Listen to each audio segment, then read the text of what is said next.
우리 오늘은 튜닝 두 번째 시간 말씀 튜닝에 대해서 배우도록 할 텐데요. 우리 잠깐만 정리를 해보면 지난 시간에는 인생 튜닝에 대해서 배웠습니다. 오늘 교재에 있는 것처럼 튜닝이라는 뜻은 조율, 조정이다라는 뜻인데요. 조율은 악기, 특히 건반 악기나 현악기의 음을 표준에 맞추어 고르는 것이 조율의 튜닝의 의미입니다. 우리식으로 이야기를 하자면 악기들이 표준음에 맞추는 것처럼 우리는 절대음인 하나님의 말씀에 우리를 맞춰 나가는 것, 그것이 우리가 생각하는 말하는 인생 튜닝이다라는 것을 지난 시간에 말씀을 드렸고요. 우리들의 인생이 튜닝이 잘 되면 내면 세계의 질서가 잘 세워집니다. 그러면 정서적으로 안정감이 생기게 되고요. 또 다른 말로는 무릇 지킬 만한 것 중에 내 마음을 지켜라. 우리들의 마음이 잘 지켜지게 되므로 정말 여호와 샬롬이 임하게 됩니다. 자, 튜닝을 하는 목적은 표준음 하나님의 말씀에 우리를 맞추어 우리가 주님을 닮아가게 되는 것인데요. 그것 자체가 목적이 아니라 사도 바울이 내가 그리스도를 닮아간 것처럼 사도 바울이 표준이 되어서 너희가 나를 본받는 자가 되어라 라고 다른 사람을 또 조율하기 위해서 우리가 튜닝 되어야 된다라는 것을 말씀을 드렸고요. 우리가 튜닝이 되면 다른 사람을 튜닝할 수 있을 뿐만 아니라 우리가 잘 튜닝이 되면 하나님 앞에 아름답게 연주될 수 있다라는 것을 지난 시간에 배웠습니다. 눈동자를 보니까 다 기억나는 눈빛이에요. 네, 그러신 것 같고요. 오늘은 이어서 말씀 튜닝에 대해서 배우도록 하겠습니다. 시작하기 전에 이런 예가 생각이 났어요. 아마 이런 이야기 한 번쯤 들어보셨을 텐데 이제 해가 기울어져 점점 어두워지는 시간에 운동장에서 막 놀고 있던 한 어린이가 소중한 물건을 운동장에 떨어뜨린 거예요. 근데 어둠이 짙게 몰려온 거예요. 너무 어두워서 찾을 수가 없는 거예요. 그래서 잃어버린 물건을 어디서 찾기 시작했냐면 운동장 옆에 세워진 가로등 밑에서 찾기 시작을 한 거예요. 그 친구가 와서 물어요. 야, 뭐 잊어버렸냐? 뭐 잊어버렸다. 야, 왜 여기서 잊어버렸어? 라고 물으니까 그 친구가 이렇게 대답을 하는 거예요. 아니, 운동장에서 잃어버렸는데 저기는 너무 어두워서 그냥 밝은 데서 찾고 있어. 여러분, 이 아이가 잃어버린 물건을 찾을 수 있을까요? 처음부터 다시 이야기해 드릴게요. 불가능하잖아요. 튜닝이란 그런 것 같아요. 절대음 하나님의 말씀에 우리를 맞춰 나가야 되는 건데 이게 좀 쉽지가 않아요. 그러다 보니까 내 삶에 하나님의 말씀을 끌어당겨서 맞추려고 하는데 올바른 튜닝이 아닙니다. 절대 기준은 하나님의 말씀이고요. 이게 좀 어렵고 힘들지만 나 자신을 철저하게 하나님 앞에 맞추는 삶, 그것이 중요하다라는 것을 말씀을 드리면서요. 오늘 교재로 들어가도록 하겠습니다. 실제로 있었던 일인 것 같아요. 인터넷에 찾아보니까 너무 오래된 이야기인지 나오지는 않더라고요. 책에 분명히 나와서 소개를 해드리는데요. 남태평양의 피카린 섬을 지도에서 찾아보면 망망대해의 한정과 같은 외딴 섬입니다. 1970년에 바운티호라는 배에서 항명, 폭동 사건을 일으켰던 9명의 선원이 이 섬에 당도하게 되었는데 그곳에 당도했을 때 원주민 27명이 27명이 살고 있었다라고 합니다. 그런데 선원 한 명이 술을 만들기 시작하였고요. 섬은 방탕함과 악으로 가득 차게 되었습니다. 10년이 지났을 때 그 섬에 살아남은 남자는 백인 한 명뿐이었고 아마 어른이었던 것 같고요. 원주민 여자들과 혼혈아로 태어난 아이들만이 있게 되었습니다. 그런데 하루는 그 선원이 바운티호에 실려있던 한 괴짝에서 성경책 한 권을 발견하고 읽기 시작하였습니다. 하나님의 말씀으로 변화를 받게 된 그는 섬에 있는 모든 사람에게 성경을 가르치기 시작했습니다. 그 섬의 사람들은 하나님의 말씀으로 인하여 모두 변화를 받았습니다. 1808년 미국의 배 토마스 호에 의하여 발견된 피카리 섬은 감옥이 없고 술이 없고 범죄가 없고 게으름이 없는 번영하는 공동 사회였습니다. 성경책 한 권을 발견하게 되고 성경을 읽고 성경대로 삶을 살게 되므로 섬 전체가 놀라운 변화를 경험하게 된 것은 성경이 우리들의 삶의 절대 기준이 된다는 것을 증명해 주는 것입니다. 성경책을 발견하기 전에는요, 이 섬 전체가 지옥과도 같은 삶을 살았는데 성경책을 발견하고 성경책을 읽고 변화를 받아서 성경의 기준대로 가르쳤더니 이 섬이 놀라운 섬으로 바뀌게 되었다는 거예요. 그러므로 절대 기준인 성경을 우리가 배우고 가르치고 그것을 우리들의 삶의 기준으로 삼으면은요, 이와 같은 놀라운 변화는 우리들의 삶 가운데 지금도 얼마든지 일어난다라는 겁니다.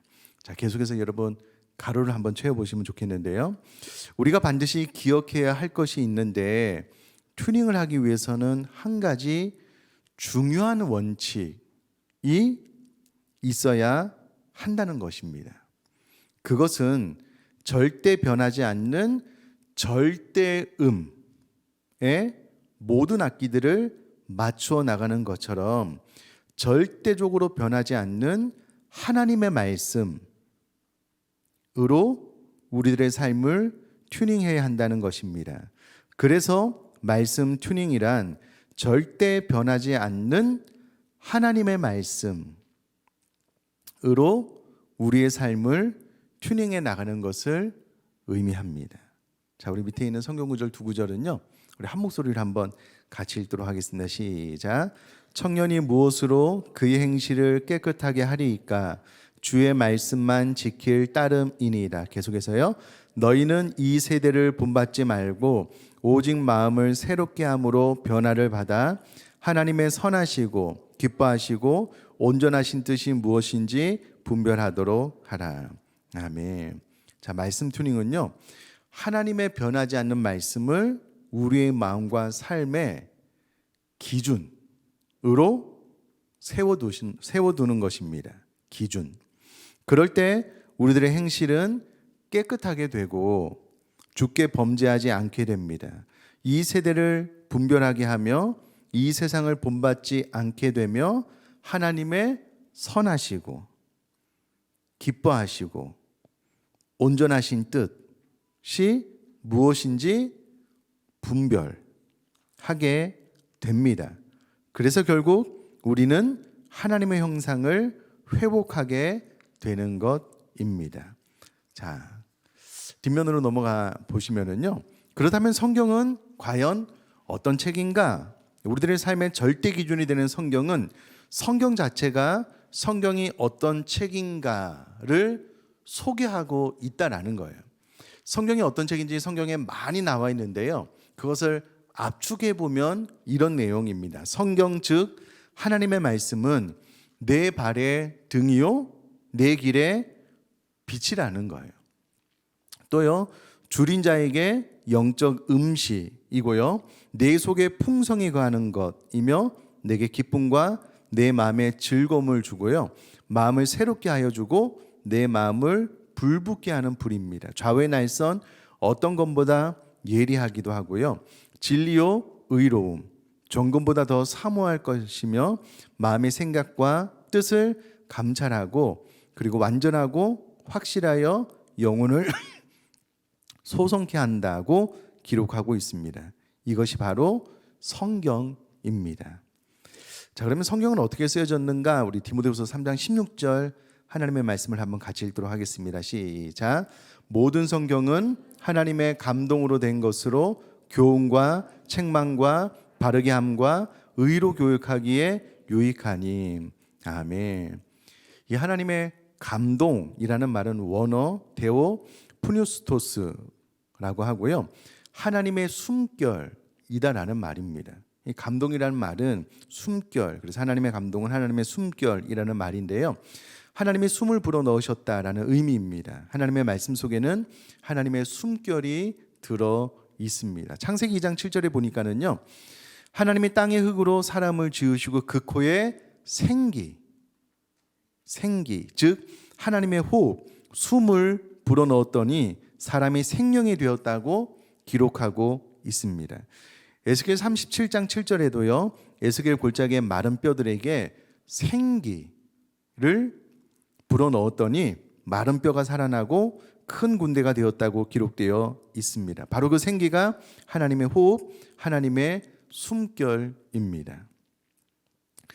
다음은 가로에 제가 답을 불러드리기 전에 여러분 성경 상식으로 한번 적어보실래요? 일단 제가 읽어보도록 하겠습니다. 말씀의 원리대로 살면 살아나가게 될 때에 죽어있던 것이 살아나며 생명의 풍성함을 경험하게 됩니다.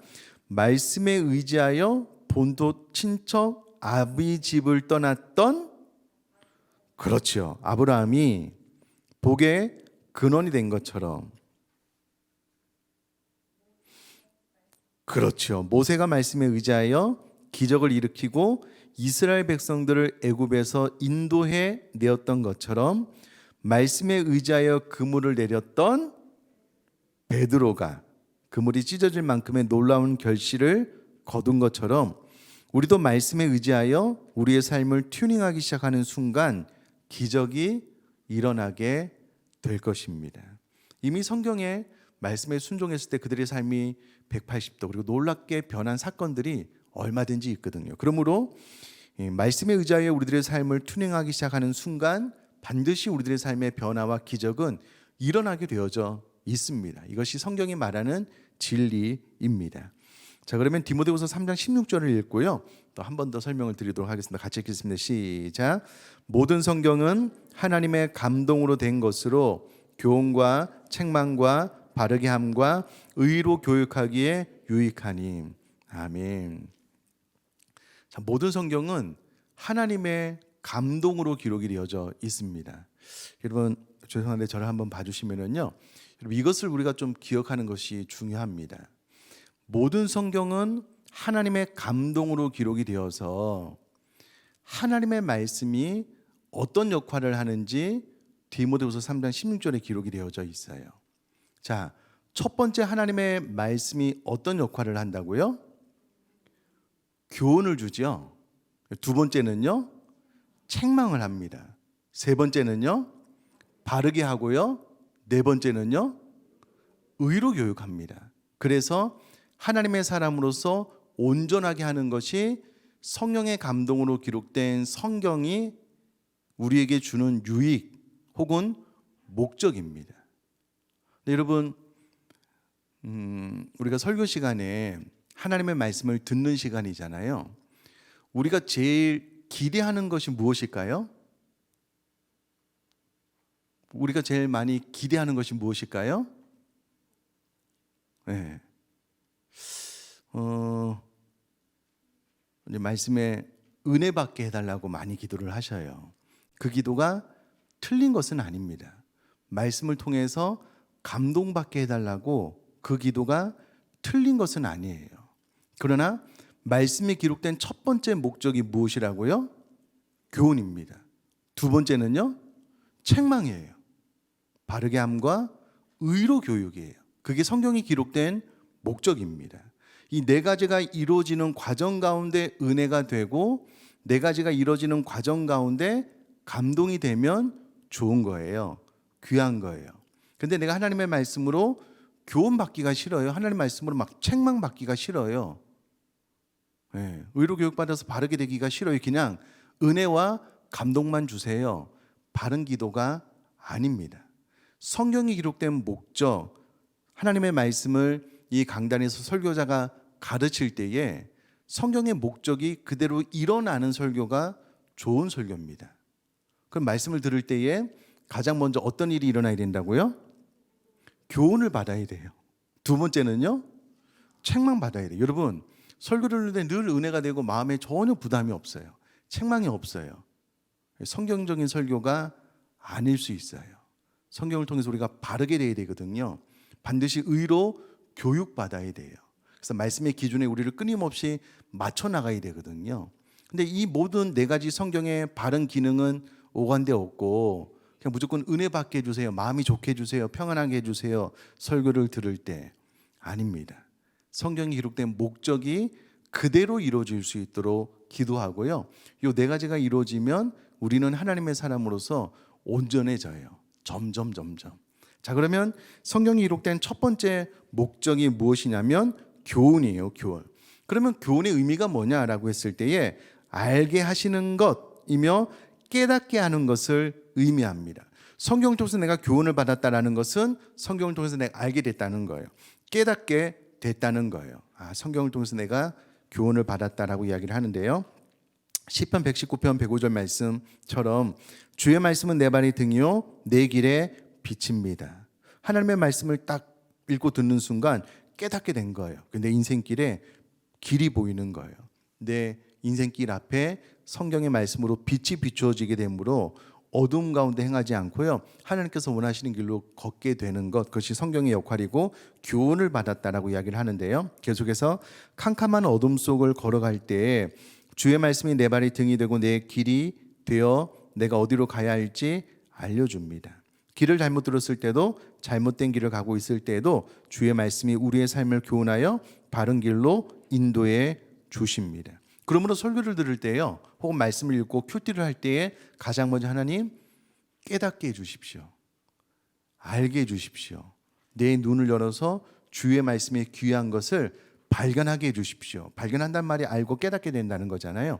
그렇게 기도하시면 좋습니다. 설교를 들을 때도 하나님 오늘 말씀을 통하여 저에게 알게 해달라고, 깨닫게 해달라고 그렇게 기도하시면 좋습니다. 자, 두 번째는 뭐라고요? 책망이 뭐냐? 우리의 과오나 잘못에 대한 양심의 가책과 죄의식, 죄를 깨닫게 되는 말씀을 의미합니다. 말 그대로 성령의 책망하심을 의미합니다.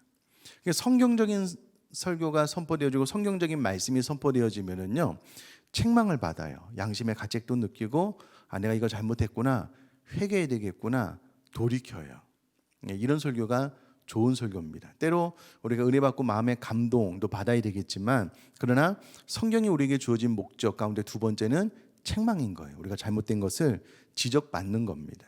양심의 소리를 통해서 혹은 죄의식을 일으키는 성령님의 감동에 의해서, 그래서 회개하고 돌이켜야지만 하나님의 사람으로서 온전해질 수 있고요. 자, 세 번째는 바르게 함입니다. 책망에 따라 그릇된 것을 바로잡고 행동을 바꾸는 것을 의미합니다. 즉 그리스도인을 권면하여 교정하고 옳고 고든 길로 향하도록 지도하는 일체의 행위를 말합니다. 그릇된 것을 바로잡고 행동을 바꾸는 것이 바르게 함의 의미라는 거예요.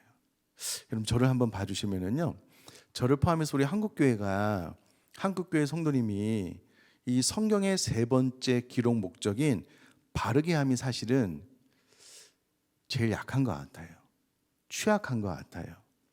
이 세 번째 성경에 기록된 목적이 우리들의 삶 가운데 잘 적용이 되잖아요. 그러면 말씀을 들을 때마다 그릇된 것을 바로잡고 행동을 바꾸어줘요. 근데 이제 세 번째 단계까지 나가지 않으면 말씀을 듣고 깨달아도 실천을 못해요. 우리 삶이 변하지 않아요. 여러분 수십 년 신앙생활을 해도 저도 그렇지만 잘 안 바뀌는 분 계시죠? 제 신방을 가서 제일 가슴 아픈 게 뭐냐면, 우리 성도님들이 사회에서 사회생활 일을 하시잖아요. 근데 누구한테 상처를 받냐면 예수 믿는 사람들한테 상처를 받는 거예요. 나도 예수를 믿는데 좀 예수를 믿는 사람들이 좀 더 친절하고 성경이 교회에서 말하는 대로 사랑, 또 좀 배려심도 깊고 그러면 좋은데 너무 이기적인가 봐요. 상식적이지도 않나 봐요. 그러니까 되려 다른 사람은 괜찮은데 내가 이제 어떤 책무를 받아서 그 일을 하는데 예수 믿는 사람이 그렇게 까칠한 거예요. 나도 예수를 믿지만 예수를 믿는 사람한테 아픔을 많이 겪는다고 이제 그런 이야기를 간혹 들어요. 근데 이것을 성경적으로 해석을 하자면 우리는 일단 여기 보니까 다 성숙하신 분들이니까 예수님께서 우리에게 더 깊은 사랑을 가르치시려면 우리 마음을 후벼 파는 사람을 옆에 두셔요. 그래야지 그 사람을 정말 십자가의 사랑으로 사랑할 수 있도록 가르치기 위한 훈련의 과정이에요. 우리 성숙한 사람들은 그것을 그렇게 이해를 해요. 아멘이시죠? 그럼에도 불구하고 우리는 바르게 돼야 되는 거예요. 그릇된 것을 바로잡고 행동을 바꿔주는 이 성경의 역할이 우리들의 삶 가운데 들어와야 되는 거예요. 근데 안타까운 것은 그렇지 못하신 분들이 의외로 많아요. 예수 믿는데 전혀 상식적이지도 않고요. 예수 믿는데 그 세상의 기준에 도달하지도 않아요. 참 안타까운 문제예요. 안타까운 문제예요. 제가 전에 설교 시간에 우리 예수 믿는 사람은 교통법규 그거부터 당연히 잘 지켜야 됩니다라고 말씀을 드렸잖아요. 가끔 가다가 제가 집에 가다가 무단횡단을 하시는 집사님을 봐요. 제가 그분 앞에 맞닥뜨리면 그분이 죄송할까 봐 제가 길 가다 돌아와요. 진짜 그럴 때 있어요. 가끔 발견해요. 막 무단횡단했는데 저를 딱 목사님 만나서 목사님 안녕하세요 이상하잖아요. 참 안타까워요. 조금만 참으면 되거든요. 조금만. 그렇게 말을 했는데 잘 안 되나 봐요. 안 되나 봐요. 이런 바르게 하면 참 중요한 항목입니다. 내가 내 삶 가운데 반드시 그릇된 것을 바로잡고 행동을 바꾸도록 말씀이 내 안에 깊이 있게 계속해서 일하시도록 하는 것이 중요하고요. 네 번째는 의로 교육함. 자, 이 말이 의미하는 바는요, 의로운 생활을 지속하도록 훈련하는 것을 의미합니다. 즉 하나님의 거룩한 뜻을 표준으로 삼을 수 있도록 그리스도인을 훈련시키고 연단시키는 것을 말합니다. 의로 교육함. 의로운 생활을 지속적으로 훈련하는 것을 의미합니다. 대표적으로 우리 교로 이야기하자면 제자 훈련 1:1. 성경 공부를 할 때 계속해서 하나님의 말씀을 필기하게 되고요. 말씀을 암송하게 되고 말씀대로 사는지 체크하게 되잖아요. 계속해서 그와 같은 방법으로 의로 교육하는 거예요. 의로운 생활을 지속하도록 훈련하는 거예요. 그런 과정을 통해서 혹은 우리 하나님의 말씀을 늘 눈에 보이는 곳에 붙여놓음으로써 그 말씀이 내 삶을 계속해서 훈련할 수 있도록 우리가 하는 지혜도 필요할 것입니다. 자, 계속해서요. 하나님의 말씀을 절대 기준으로 삼아 말씀을 읽고 듣고 묵상하고 배우게 될 때에 말씀으로 교훈과 책망과 바르게 함과 의로 교육을 받을 수 있습니다. 자, 우리 하나님 말씀 히브리서 4장 12절, 디모데후서 3장 17절 연이어서 읽겠습니다. 시작. 하나님의 말씀은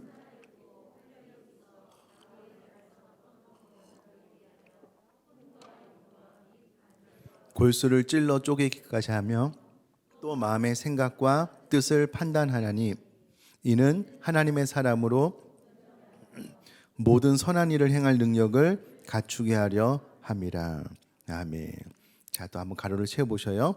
이처럼 하나님의 말씀은 살아있고 활력이 있어 우리들을 하나님의 사람으로 온전하게 하며 모든 선한 일을 행할 능력을 갖추게 합니다. 말씀이 이제 이쯤 되면 딱 적으실 수도 있으실 것 같은데요. 절대 기준이 되어서 말씀으로 우리들의 삶을 그렇죠. 튜닝해 나갈 때에 우리는 하나님의 사람으로 온전해질 수 있습니다. 자, 그런데 하나님의 말씀은 말씀 자체의 능력이 있기에 하나님의 말씀이 들려질 때 놀라운 변화가 일어나는 것은 완벽한 사실입니다. 그러나 말씀을 대하는 나의 반응, 태도도 좋습니다. 나의 반응, 나의 태도도 중요합니다. 밑에 두 가지 예가 있는데요. 사도행전 2장과 7장을 비교해 보는데 제가 한번 읽어보겠습니다. 사도행전 2장 36절로 38절까지의 말씀입니다. 그런즉 이스라엘 온 집은 확실히 알지니 너희가 십자가에 못 박은 이 예수를 하나님이 주와 그리스도가 되게 하셨느니라 하니라. 그들이 이 말을 듣고 마음에 찔려 베드로와 다른 사도들에게 물어 이르되 형제들아 우리가 어찌할꼬 하거늘 베드로가 이르되 너희가 회개하여 각각 예수 그리스도의 이름으로 세례를 받고 죄 사함을 받으라. 그리하면 성령의 선물을 받으리니. 사도행전 7장 54절 이하의 말씀입니다.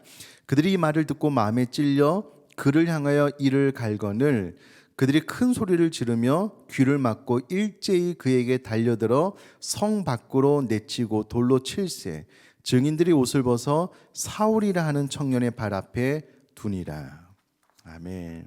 이 내용은요, 베드로의 설교와 스데반의 설교를 들은 사람들의 공통된 반응이 있었고 또 차이가 나는 반응이 있었음을 알려줍니다. 사람들은 베드로의 설교와 스데반의 설교를 듣고요, 둘 다 공통적으로 마음에 찔렸습니다. 왜냐하면 하나님의 말씀은 책망과 찔림이 있다고 성경은 말하고 있기 때문에 생명력 있는 하나님의 말씀이 선포되면 반드시 책망을 받아서 마음의 찔림, 양심의 가채, 성령으로 말미암아 책망을 받게 되어져 있거든요. 자, 그런데 문제는 베드로의 설교를 들은 사람들은 마음에 찔려 우리가 어찌할꼬 하며 회개하고 세례를 받았지만, 스데반의 설교를 들은 사람들은 마음에 찔려 스데반을 향하여 이를 갈고 돌을 던져 결국 그를 죽이고 말았습니다. 책망을 받았다고 마음에 찔림이 온다고 튜닝이 되는 것이 아니라, 진정한 말씀 튜닝은 우리의 마음과 생각이 하나님의 말씀에 맞추어지는 바른 반응이 있을 때 일어나는 것입니다. 바른 반응이 있을 때 일어나는 것입니다. 여러분 죄송한데 저를 한 번 더 봐주실래요? 저희가 만 16년을 지나서 17년째잖아요. 초창기 때부터 저와 함께 우리 의정부 비전교회를 잘 세웠던 분도 계시고요. 적지 않은 시간을 신앙생활을 같이 해온 분들이 계셔요. 제가 우리 성도님들을 보잖아요. 근데 제 마음속에 와, 이분은 저에게 와서 처음 신앙생활 할 때랑 지금이랑 너무나도 달라지신 분이 계셔요. 너무나도 견고해지고 신앙이 튼튼해지고, 우리 교회 사는 예배자 학교나 혹은 뭐 선교 스쿨과 같은 이 말씀 교육을 통해서요, 하나님을 향하여 마음이 많이 열리고 정말 자원하는 기쁜 마음으로 헌신하여 신앙생활이 점점 견고해지는 분들이 보여요. 많이 보입니다. 반면 지난 17년 동안 한결같이 신앙생활 하신 분들도 계시고, 어떤 분은 좀 괜찮아졌다가 무너졌다가 괜찮아졌다가 무너졌다가 이거를 반복하시는 분들도 계셔요. 냉철하게 이야기하면 그렇습니다. 물론 전반적인 분위기는 점점 시간이 가면 갈수록 견고해지고 있다는 것들을 많이 느껴요. 그런데 똑같이 의정부 비전교회 안에서 신앙생활하는 어떤 분은요, 이 속도가 제법 빨라요. 좋아해요. 어떤 분들은 그냥 꾸준하고, 어떤 분들은 오르락 내리락 해서 이렇게 올라가는 그래프가 또 많이 없는 분도 계셔요. 왜 그런가? 라고 들어보면요, 말씀을 다 같이 듣잖아요. 성경 공부를 다 같이 하고 또 영상으로도 하시는 분들도 계시고, 주일날 웬만하면 다 같이 설교를 듣잖아요.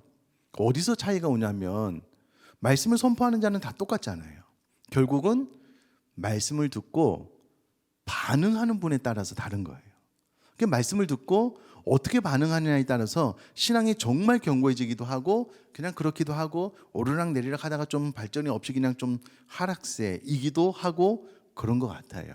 그래서 말씀에 바른 반응을 가지고 있는 것이 너무 중요합니다. 너무 중요해요. 너무 중요합니다. 여러분, 생명의 삶 묵상하시고 난 다음에 우리 교육자들도 그렇고 성도님들도 그렇고 묵상한 거 나누잖아요. 제가 이제 그 나눈 댓글을 늘 보거든요. 보면 깜짝 놀랄 때가 있어요. 얼마 전에 이제 고난주간 특별 새벽기도 했잖아요. 끝나고 나서 집사님들이 이제 말씀을 요약하고 느낀 것들을 올려놓는데요, 제가 소름이 돋을 때가 있어요. 우리 그 집사님인데 말씀 요약을 너무나도 잘하셔요. 설교집을 보고 요약한 것처럼. 그러니까 정말 집중력을 가지고 말씀을 잘 들으시는 것 같아요. 첫 번째는 늘 강조하지만, 바른 반응의 첫 번째는 바른 들음입니다. 들을 때 어떻게 내가 집중력을 가지고 나에게 주신 말씀으로 잘 들을까. 이제 이게 가장 첫 번째 지혜로운 사람이 가지는 바른 반응이다라고 말을 할 수가 있겠고요. 저도 올라와서 지난주에 한 것을 요약해서 말씀드리기 위해서요, 오늘 목양실에서 집에서 좀 교회를 일찍 와서 올라오기 전에도 일과를 여러 번 봤어요. 그래야지만 이것을 압축해서 요약해서 이야기할 수 있어요. 제가 가르쳤지만 저도 그래요. 그럼 바른 반응을 보이려면 어떤 습관이 있으면 되냐면, 첫 번째는 정확하게 잘 듣는 경청의 자세가 있으면 좋고요. 두 번째, 복습하는 거예요. 제일 좋은 방법은 설교집에 써서, 혹은 우리는 뭐 교재가 다 있으니까 교재를 가지고 이거 배우기 전에 한번 보는 거예요. 그러면 기억력이 오래 가요. 더 내 안에서 내 영혼이 바르게 반응할 수 있는 가능성이 커지겠죠. 여러분, 이거를 습관화하게 되면요, 이 두 가지만 습관화하게 돼도요, 시간이 지나면 지날수록 성장의 속도가 달라요. 100% 그렇습니다. 100% 그래요. 그래서 이제 들을 때 집중해서 내가 들은 말씀을 그대로 전할 정도로 잘 들으려고 하는 노력이 필요하고요. 두 번째, 복습하면 그 기억력이 오래 가요. 그 다음에 바르게 함, 내가 이것을 삶으로 실천하기 위해서 특단의 조치들이 좀 필요한데요. 생명의 삶을 묵상하고 난 다음에 홈페이지에 올리시면서 압축하는 순간 그게 내 뇌에 남아요. 머리에 남아요. 그것도 좋은 방법 가운데 하나고요. 또 한 가지 적용점을 해서 뭐 냉장고 같은 데 붙여놓고, 그건 은혜로운 말씀을 냉장고 같은 데 붙여놓고 늘 보는 거예요. 이런 것들이 말씀에 바로 반응하기 위한 좋은 방법이 되는 겁니다. 그렇지 않으면 그냥 주일날 설교 듣고 배우고 그냥 다 덮어버리고 잊어버리는 거예요. 변화되긴 하는데 그게 이제 급속도로 변화되는 그런 일들은 아마 일어나지 않을 것 같아요. 그러니까 내가 말씀에 바르게 반응할 수 있는 좋은 습관이 될 수 있도록 여러분 지금부터 훈련을 잘하면은요, 지금은 표시가 안 나도 시간이 지나가면 지날수록 점점점 격차가 벌어지게 되어져 있거든요. 바른 반응을 배울 수 있게 되기를 주님의 이름으로 축복합니다. 아멘이시죠? 네, 그렇게 되셨으면 좋겠어요. 자, 밑에 한번 제가 읽어볼게요. 아래 토리 목사님 말씀인데요. 성경에 많은 번역이 있는데 이 세상에 가장 위대한 성경 번역이 있다면 그것은 내 삶으로 성경을 번역하는 것이다. 참 멋있는 말이죠. 바른 반응, 순종, 삶으로 살아내는 것이 성경을 가장 잘 번역하는 것이다 라는 말이고요. 스펄전 목사님은요, 적용이 시작될 때 비로소 설교가 시작된다 라고 말씀을 하셨습니다. 말씀을 듣는 것만으로는 부족하다는 거예요. 적용하고 실천하는 삶, 바른 반응이 있을 때 비로소 설교가 시작된다는 거예요. 이걸 뒤집어서 이야기를 하면은요, 적용을 하지 않고 설교들을 들으면 설교가 시작도 안 한 거예요. 되는 거겠죠. 이런 것들을 잘 기억한다면 하나님 말씀의 세 번째 기능 바르게 함, 삶으로 적용해서 내 삶이 변화되기 위해서 우리가 좀 많이 노력을 했으면 좋겠고요. 자, 디모데후서 3장 17절 말씀도 같이 읽겠습니다. 시작. 이는 하나님의 사람으로 온전하게 하며 모든 선한 일을 행할 능력을 갖추게 하려 함이라. 아멘. 이와 같은 삶을 살면은요, 반드시 하나님의 사람으로서 온전하게 된다라는 겁니다. 자, 그러면 밑에 있는 가로는 한번 채워 보실래요? 말씀에 대한, 우리가 위에 배운 거요? 그렇죠. 바른 반응을 통해 말씀 튜닝이 일어난다면 우리는 하나님의 선한 일을 감당할 수 있는 사람으로 변하게 될 것입니다. 능력을 갖춘다는 말은 영어 성경에 equip이라는 단어로 번역하고 있습니다. 자격을 갖춘다는 말입니다. 온전히 튜닝되어야 우리의 삶은 하나님께 쓰임받기 위한 자격을 갖추게 되는 것입니다. 튜닝의 목적은 단순히 튜닝만 되는 것이 목적이 아닙니다. 지난 시간에 배웠던 것처럼 튜닝의 목적은 튜닝됨으로 하나님께 쓰임받는 것입니다. 그래서 튜닝을 받는 자들은 반드시 리더로서 사역자로서 쓰임받기 위한 자격을 갖추는 이 퀴핑의 단계로 올라서야 합니다. 이제 절대 기준이 되는 하나님의 말씀으로 나의 삶을 튜닝해 나감으로 하나님께 귀하게 쓰임받는 저 여러분 되기를 간절히 바랍니다.